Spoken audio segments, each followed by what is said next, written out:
The fire started on a Sunday just before dawn. The air had been bone dry for weeks, and the faint scent of smoke was the first warning. By mid-morning, an orange haze blanketed the Palisades, and the fire had become unstoppable. It devoured everything in its path, homes, forests, and even the winding roads that wove through the canyon.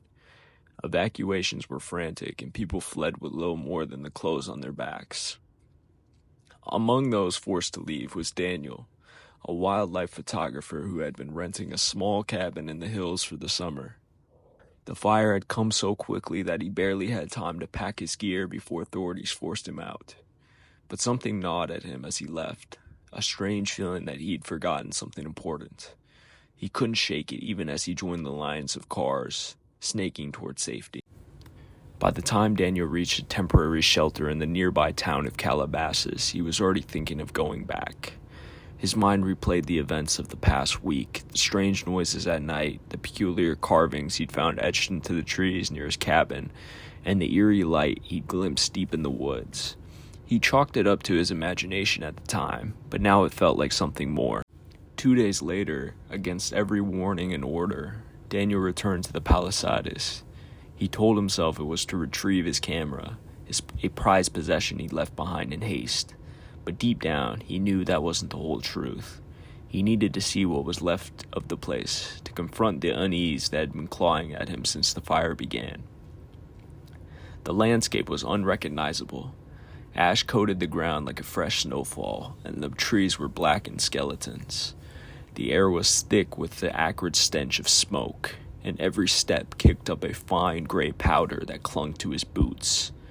Daniel parked his car at the base of the trail leading to his cabin and started the climb, his camera bag slung over his shoulder. When he reached the clearing where his cabin had stood, he found only charred rubble. But it wasn't the destruction that had unsettled him. It was the silence. No birds, no insects, no rustling leaves, just the oppressive stillness of a place where life had been erased. He began to take photos, documenting the aftermath, but as he framed a shot of the ruins, he noticed something strange. In the background, near the edge of the forest, stood a figure. It was tall and impossibly thin, with skin the color of burnt wood and eyes that glowed faintly red. Daniel froze, his finger hovering over the shutter. The figure didn't move. It just stared at him, unblinking. Then, as suddenly as it had appeared, it was gone. Daniel lowered his camera and rubbed his eyes. The smoke must be playing tricks on him, he thought. But when he reviewed the photo he'd just taken, the figure was there, faint but unmistakable. Over the next hour, Daniel explored the area, trying to make sense of what he'd seen. He found more of the strange carvings on the surviving trees, twisting symbols that seemed to pulse faintly in the fading light. He photographed them all, his unease growing with each one. As the sun began to set, he heard a sound that made his blood run cold. A low, guttural growl echoed through the forest, followed by the crackling footsteps on the burnt foliage. Daniel spun around, his camera swinging at his side, but saw nothing. The sound came again, closer this time. It wasn't an animal, he realized. It was something else. He backed away, heading toward the trail that would lead him to his car, but the growling followed, growing louder and more insistent. Then came the whispers. They were faint at first, like the rustling of leaves, but soon they became words, though in a language Daniel didn't recognize. They seemed to come from all directions surrounding him. Panicking, Daniel broke into a run. The trail was barely visible in the fading light, and the ash made it slippery. He tripped, falling hard onto the scorched ground. As he scrambled to his feet, he felt something brush against his ankle. A hand. He looked down and saw a charred arm reaching out from the ash. It gripped him tightly, pulling him downward. Daniel screamed, kicking at the hand until it released him. He stumbled backward, only to see more hands emerging from the ground, their fingers clawing at the air. The whispers became a deafening chorus, and the glow of red eyes appeared all around him. He ran blindly, his camera forgotten, his only thought to escape. But the forest had changed. The trail was gone, replaced by a maze of blackened trees and shifting shadows. The hands continued to reach for him, their grip icy and relentless. He could feel their desperation, their hunger. Finally, he burst into a clearing.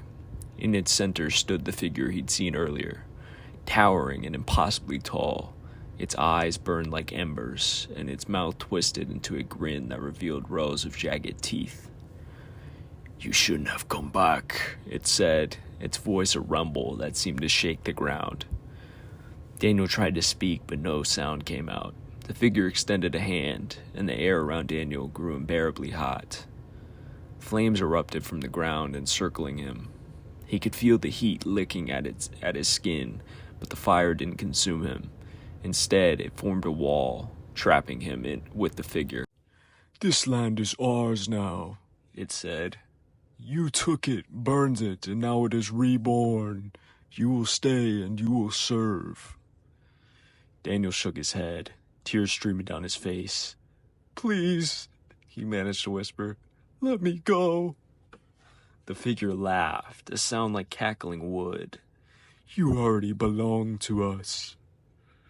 The flames surged, and Daniel screamed as they consumed him. But the fire didn't bring death. Instead, it transformed him. His skin blackened and cracked. His eyes burned with the same red glow, and his voice joined the chorus of whispers that now filled the forest. When the fire crews finally contained the blaze, they found no trace of Daniel. But in the weeks that followed, hikers reported strange occurrences in the Palisades. They spoke of carvings that seemed to appear overnight, of eerie whispers in the trees, and of figures watching from the shadows. And on certain nights, when the air was still and the moonlight cast long shadows, the forest seemed to come alive with the faint glow of red eyes, watching, waiting, and hungering for more.